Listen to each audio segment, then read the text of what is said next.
អ្នកទាំងអស់គ្នាស្វាគមន៍មកកាន់វីដេអូប្រចាំសប្តាហ៍ថ្ងៃនេះយើងនឹងរៀនជាមួយគ្នាអំពីរបៀបប្រើវេយ្យាករណ៍ to want ជាភាសាខ្មែរអ្នកដឹងទេ to want ជាភាសាខ្មែរមានប៉ុន្មានរបៀបបើសិនជាអ្នកអត់ដឹងទេតោះយើងទៅរៀនជាមួយគ្នាទី1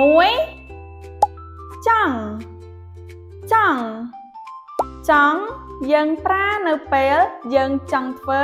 សកម្មភាពអ្វីមួយឧទាហរណ៍ខ្ញុំចង់ញ៉ាំបាយខ្ញុំចង់ញ៉ាំបាយទី2ចង់បានយើងប្រើជាមួយពេលដែលយើងចង់បាននាមឬអីវ៉ាន់ឧទាហរណ៍ខ្ញុំចង់បានឡានខ្ញុំចង់បានឡានទី3ចង់ឲ្យយើងប្រើនៅពេលដែលយើងចង់ឲ្យនរណាម្នាក់ធ្វើ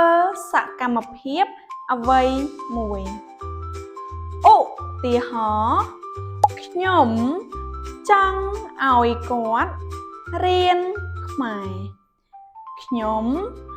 ចង់ឲ្យគាត់រៀនខ្មែរយ៉ាងម៉េចដែរស្រួលអត់តោះសូមសរសេរប្រយោគជាមួយពាក្យចង់បាននិងចង់ឲ្យនៅក្នុង comment ទាំងអស់គ្នាអរគុណច្រើនកុំភ្លេច like follow សម្រាប់វីដេអូ